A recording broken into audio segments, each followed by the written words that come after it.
88 जिले की 88 खबरें आप देख रहे थे। इस वक्त की बड़ी खबर हाथरस से है, जहां पर आपको बताएं कि हाथरस कांड में एडीजी के तेवर सख्त हो गए हैं। 3 फरार आरोपियों पर इनाम घोषित किया गया है। एडीजी राजीव कृष्णा ने घोषित किया है इनाम। तीनों आरोपियों पर 25,000 का इनाम घोषित है।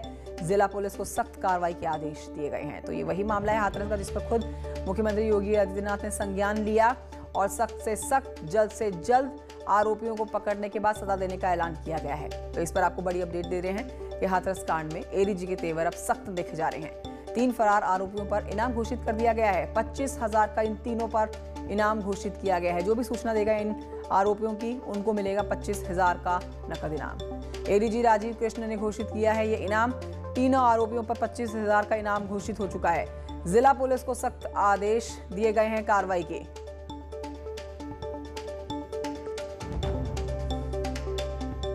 तो ये बड़ी खबर आपको बता रहे हैं बड़ी अपडेट के साथ, जिसमें अब हाथरस कांड पर जो ये अपडेट है, 3 फरार आरोपी हैं। मुख्य आरोपी पकड़ा गया है, लेकिन अभी भी 3 आरोपी फरार हैं। आपने मृतक की बेटी को भी सुना था, जिसने जल्द से जल्द इन आरोपियों को पकड़ने की गुजारिश की थी और खुद मुख्यमंत्री योगी आदित्यनाथ ने इस पर संज्ञान लिया था। जैसे ही उनको ये जानकारी मिली, ये खबर उन तक पहुंची, उन्होंने इस पूरे मामले में अधिकारियों को जल्द कार्रवाई करने और फरार आरोपियों को पकड़ने के आदेश दिए थे। सुमित शर्मा और जानकारी के साथ इस खबर पर मौजूद हैं। सुमित, एडीजी ने अपने सख्त तेवर दिखा दिए हैं। 3 फरार आरोपियों पर इनाम घोषित हुआ 25,000 का। जी बिल्कुल, आपको बता दूं, जिस तरह से इस घटना को अंजाम दिया गया था, साफ तौर से मुख्यमंत्री ने इस पूरे मामले में संज्ञान लेते हुए कहा था कि आरोपियों को बख्शा नहीं जाएगा, उनके ऊपर रासुका लगाई जाएगी, रासुका के तहत उनके ऊपर कार्रवाई की जाएगी। इसी क्रम में 24 घंटे से ज्यादा समय बीतने के बाद भी अभी 3 आरोपी जो नामजद आरोपी हैं, मुख्य आरोपी हैं, वो अभी पुलिस की गिरफ्त से बाहर हैं, फरार हैं। हालांकि 4 टीमें हाथरस जनपद डीआईजी ने गठित की गई थी इस पूरे 4 तीनों गिरफ्तार करने के लिए, लेकिन अभी तक इनकी गिरफ्तारी नहीं हो सकी। इसी क्रम में एडीजी राजीव कृष्ण ने इन तीनों फरार आरोपियों के खिलाफ 25,000 का कैसे इन तक पहुंचेगी पुलिस? सुमित, क्या कोई तस्वीर, इनकी कोई ऐसी जानकारी, इनकी पर्सनल डिटेल जिसको साझा किया जाए, जनता तक पहुंचाया जाए, जिसके बाद लोगों को पता लगे कि ये आरोपी और इनकी जानकारी पुलिस को देनी है? जी बिल्कुल, मैं आपको बता दूं, इन सभी की तस्वीरें हैं, सोशल मीडिया अकाउंट्स हैं। पुलिस पूरी तरह से सर्विलांसिंग कर रही है। इन लोगों से जुड़े हुए लोगों की भी पुलिस सर्विलांसिंग कर रही है। सभी की सीडीआर निकाली गई है, सभी का खाका खंगाला गया है। कल से दिन रात पुलिस लगी हुई है, इसमें कई सारी टीमें काम कर रही हैं। जल्द ही पुलिस को सफलता लग सकती है इस पूरे मामले में। हालांकि 25,000 का इनके ऊपर इनाम घोषित किया गया है। अब देखना ही होगा कि पुलिस इन तक उनको कब पकड़ पाती है, ये कब तक पुलिस की आंखों में मिर्च होकर भाग पाएंगे। एडीजी की सख्त तेवर देखे जा रहे हैं सुमित यहाँ पर। तो ये माना जाए कि मुख्यमंत्री ने जब संज्ञान लिया, उसके बाद ही सख्ती से इस पूरे मामले में पेश आ रहे हैं एडीजी साहब। जी बिल्कुल, जिस तरह से घटना को अंजाम दिया गया था दिन दहाड़े लगभग 4 बजे, जब ये जो मृतक हैं अपने खेत में आलू निकाल रहे थे, ताबड़तोड़ फायरिंग की गई थी। लगभग 3 गोलियां इनके लगी थी।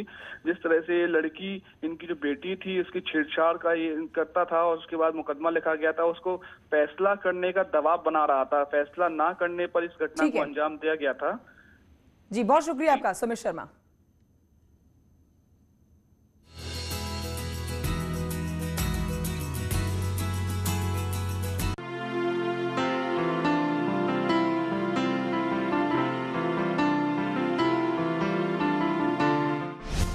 हमारा संसार, खिलौनों का पूरा बाजार। हाथों की कारीगरी ने कर दिया कमाल।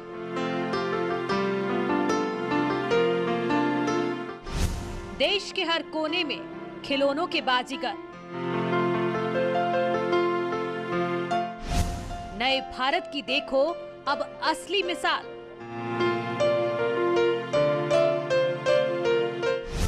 कुम्हार चाक घुमाएंगे, दुनिया को बताएंगे। हाथों की कलाकारी की नई पहचान बनाएंगे।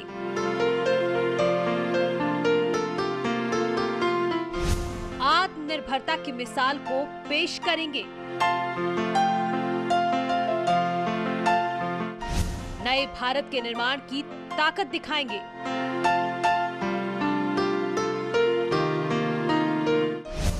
बाजीगरी की मिसाल है, हमारा देश कमाल है।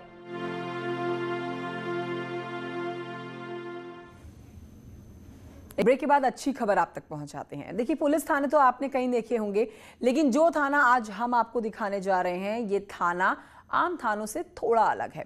इसकी तस्वीर भी औरों से थोड़ा जुदा है। ऐसा क्या कुछ खास है इस थाने में, आप खुद ही देखिए।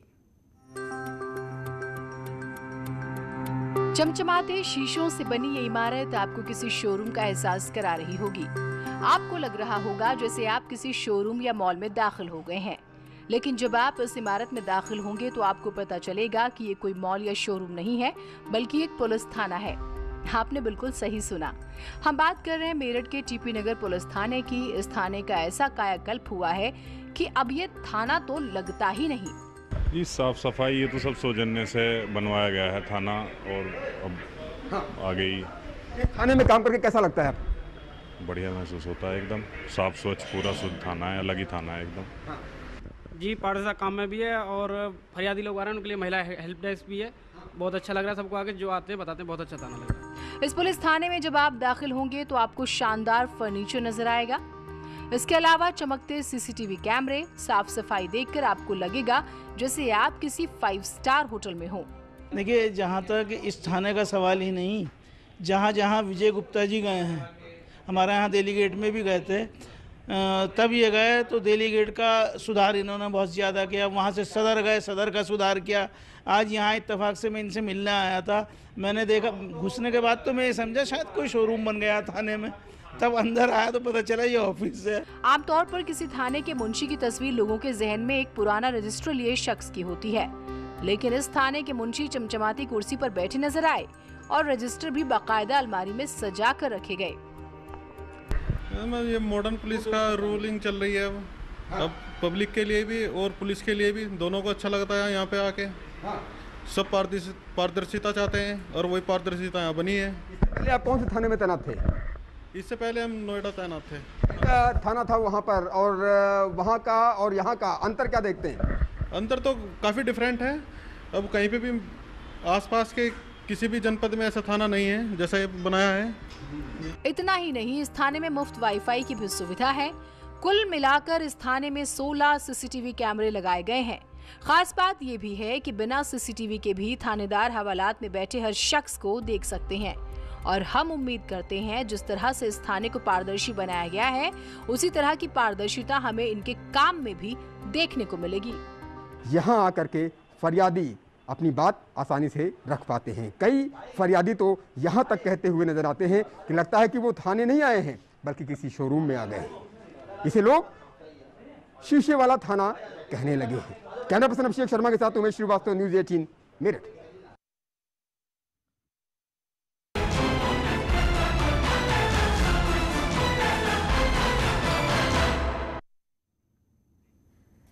अब आपको बताते हैं कि आज आप देखेंगे यूपी के सबसे बड़े मंच पर सबसे बड़ी चर्चा, जहां हर क्षेत्र के दिग्गजों के साथ होगी सिर्फ आपकी बात, दोपहर 2 बजे से लगातार।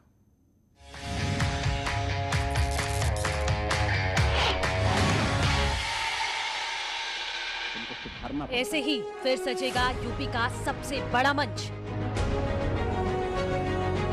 सबसे बड़े मंच पर फिर जुटेंगे सबसे बड़े दिग्गज, जहां होगी सबसे बड़ी आबादी को आत्मनिर्भर बनाने की बात होगी प्रदेश की, बात होगी राजनीति की, आपके सवाल होंगे, चर्चा करेंगे आपकी उम्मीदों की।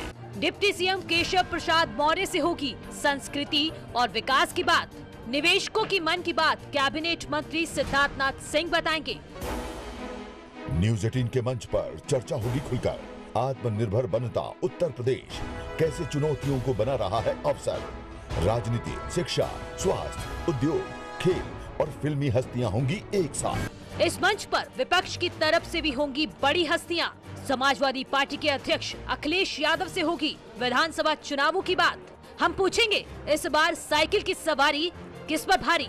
बदलती सियासत पर बीजेपी के गौरव भाटिया और कांग्रेस के वरिष्ठ नेता सलमान खुर्शीद रखेंगे अपनी बात। सबसे बड़े मंच पर सबसे बड़ी बहस में हम बीजेपी के शलभ मणि त्रिपाठी, समाजवादी पार्टी के अनुराग भदौरिया और कांग्रेस नेता प्रदीप आदित्य जैन से पूछेंगे कि किस में कितना है दम। समाज में समुदाय के बीच बंटवारा पॉलिटिक्स पर बात करने के लिए राइजिंग उत्तर प्रदेश के मंच पर होंगे मंत्री मोहसिन रजा, सोमैया राणा, नसीमुद्दीन सिद्दीकी और खालिद रशीद फिरंगी महली। यहाँ सुरों का संगम भी होगा। मालिनी अवस्थी और मनोज मुंतसी छेड़ेंगे तार, तो मनोज तिवारी के साथ रंग बनारसिया का रंग भी देखेंगे। तो बॉलीवुड के अभिजीत भट्टाचार्य से पूछेंगे कितना सा ख्वाब है। तो एक बार फिर आप हो जाइए तैयार, क्योंकि ये सबसे बड़े सवाल, सबसे बड़ी आबादी का सबसे बड़ा मंच है, जहां जरूरी मुद्दों पर होगा मंथन और तैयार होगी यूपी के समग्र विकास की रूपरेखा। राइजिंग यूपी 2021 देखिए सिर्फ न्यूज़ 18 उत्तर प्रदेश उत्तराखंड पर। न्यूज़ 18 उत्तर प्रदेश उत्तराखंड का सबसे बड़ा मंच। फिर होने वाली है सबसे बड़ी सभा, जहां होंगे मुख्यमंत्री योगी आदित्यनाथ। सबसे बड़े मंच पर बात होगी प्रदेश की और सबसे बड़े सवालों के साथ चर्चा होगी राजनीति की। हम अखिलेश यादव से भी पूछेंगे 2022 के रण के लिए क्या है रणनीति।